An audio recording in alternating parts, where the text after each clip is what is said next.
Good afternoon, welcome to DIY Ace. Today I'm going to be swapping out the battery on this Land Rover 2009 Land Rover Freelander 2. Battery is flat, it's been sitting here for a little while, so it won't take a charge. First thing you're going to find on your car is it's going to have some sort of plastic cover or shield on it. This one comes out rather simply, these two clips.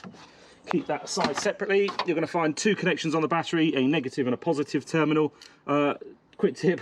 Don't touch them both at the same time, and whatever you want to do, don't touch the body and the positive at the same time. The negative is attached to the body of the car, grounding it, so what we're going to do is we're going to take off the negative first. Now, the terminals themselves are held on, the clamps are held onto the terminals here by these little 10mm nutted clamps in this case, but it should be pretty straightforward. You don't want to undo it entirely, just enough to actually pull the terminal off of there. Now, to stop it swinging back in this case, I'm going to use just a little bit of cardboard there just to avoid any possible shorting out. Now, this battery is pretty dead, so there isn't too much threat here, but let's take the positive off as well. A couple of grommets that just hold cables in place. That one seems to be pretty loose anyway. This one, just lift that out. And you may find that the battery just lifts out at this point, but sometimes you'll find they're clamps down. In this case, there is a clamp down here that you'll need to undo as well. It's a long bar that drops down and it reaches the point where it can be nearly removed. Keep that one safe, you'll need that for it to go back on.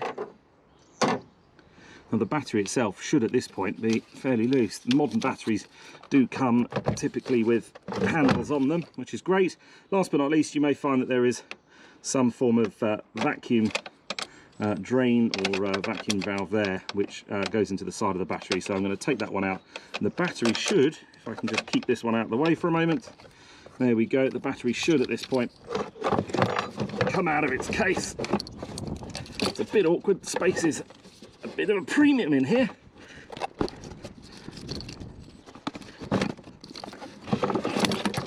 There we go. Now, if you're going to find any leaking or anything down there, you want to step away from it really and get a professional out and work on it from there. But this one, there's nothing down there for me to worry about. That is the bottom of the clamp that holds the base in place, so keep that one spare. And it's in with a new battery. Now, a quick tip about batteries, don't go for the cheapest one you can find. Typically I like to go for branded ones. This is a Land Rover, Jaguar Land Rover own branded one. They come with better guarantees typically, and if you find something that's got a year or even 2-year guarantee, kind of avoid it. I mean, these things should have a 3 or 5 year guarantee on them as a matter of course. But there you go, this one, Land Rover, Jaguar Land Rover branded, so will work fine in here.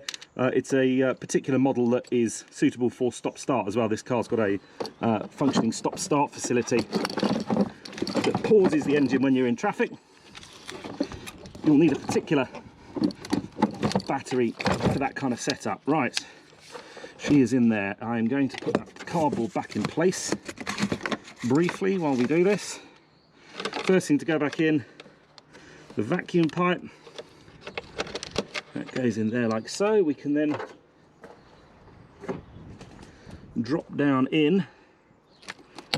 Let's get the positive one out of the way so that I don't short myself against the car.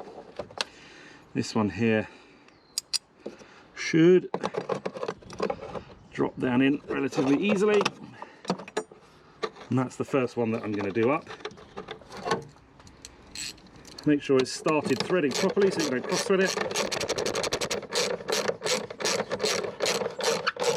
There we go, not too tight, just tight enough that it's not going to work itself loose in the course of doing what you're doing. Right, positive, straight on. You can put a little bit of jelly on it to stop them corroding, but this modern cars, they pretty much don't need it. So the positive is on, keeping well clear of any of the positive contacts. You want to put the negative back on in a nice swift movement. You don't want any hanging around, just get it straight on there so it doesn't necessarily spark across.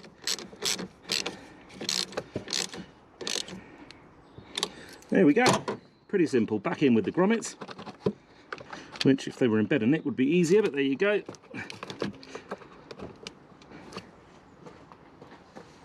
And then it's back on with the battery cover itself. Clear the tools away and give the engine a spin.